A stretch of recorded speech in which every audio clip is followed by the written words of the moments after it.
All right, back with you today. I got something a little different here. I got a PSA versus SGC video I wanted to do. So here's a 1990 Leaf Frank Thomas rookie card. Pretty iconic card, I feel like, for the time. Was going for a good amount of money back then. The PSA here is one that I had picked up at a show, I want to say maybe 3 years ago, as is. PSA 9, grabbed it. I think I only paid like 15 or 20 bucks. I think it was 15. Pretty good deal, I thought. Wanted it. Didn't have it in my collection yet. The SGC here is one that I pulled out of a pack, out of a box on this channel, actually. So looked it over, thought it looked really great, submitted it on one of my submission videos, which you can see that on my channel as well. Self-promotion, ha ha ha. So when this came back, I was shocked because I looked it over really well. Centering looked great, surface, everything, edges, corners. I didn't see anything wrong with it. Centering maybe slightly off, but I didn't think it was off enough to get an 8. I mean, I thought a 9 was a deadlock on this card.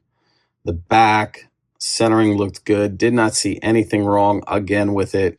Maybe a little bit on the edging on the bottom there, but again, that much to actually give it an 8, I don't know about that.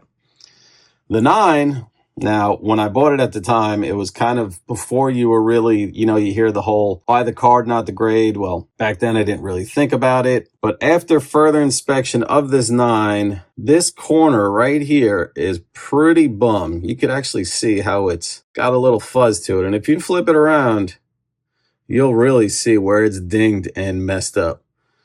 My SGC 8 does not have any corner issues like that. Like I said, they are pretty spot on, being the same, centered wise. Surfaces, both roughly the same. My surface, I mean, it was very clean. I looked it over really well.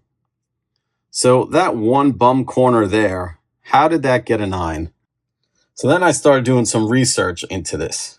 And here's some screenshots I got for you guys. All right, so let's start with PSA 9 here.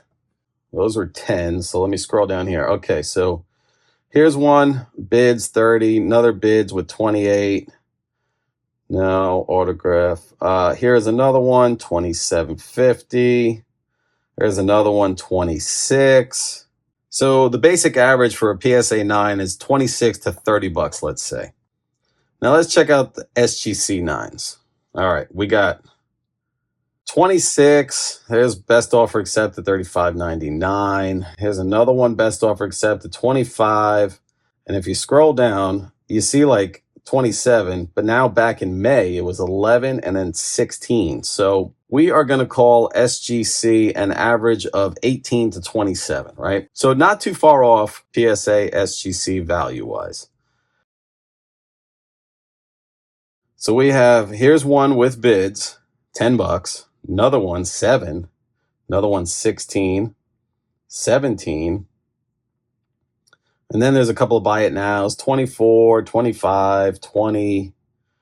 You got another one with bids. So the bids seem to be lower than the buy it nows on the PSA 8s. So we're going to call that 10 to 24. Pretty big span, right? Now let's check out SGC here. All right, so we got with bids, 26, 23. Here's one that was 15 and another one that was 11. Now, these are all fairly new, right? July. The one for 11 was back in May. So we're going to call SGC an average of 11 to 26. Your PSA 9 versus your SGC 9 averages are, well, PSA seems to be a little higher on that. But now your 8s, they're pretty much almost the same, right? All right, so let's go check out the pop reports now, right? So here we go. PSA pop report. We got a total of 22,933 graded. Your 10s, 4,613. Your 9s is 12,764. Now let's take a look at SGC's pop report. So they got a total of 2,251 graded. 10s, they got 130. And 9s, they got 865. All right, now I'm going to put this in a percentage form as far as the 9s and 10s between the two companies. So let's start with the PSA 10. You got 4,613. Divide that by 22,933, gives you about 20%. So now the nines, we have 12,764. Divide that by 22,933. Once again, gives you about 56%. So 76% of the PSA population is 9 or better. Let's check out SGC now. So starting with the 10s, had 130 10s, divide that by 2251, gives you about 6%. Wow. All right, the 9s are 865, divide that by 2251, gives us 38%. So that's a total of 44% SGC graded 9 or better. Big difference there. PSA 76% versus SGC 44. So is SGC a tougher grade than PSA? I don't know. I thought that was kind of pretty wild there. They're not just going to hand out 9s and 10s. I guess this is just my 2 cents on PSA versus SGC. What do you prefer out there? What do you think? PSA, SGC, let me know your thoughts, or none of the above. That's it. That's all I got for you today. And with that, I'll leave you with this. One man's junk wax, another man's treasure. Take care.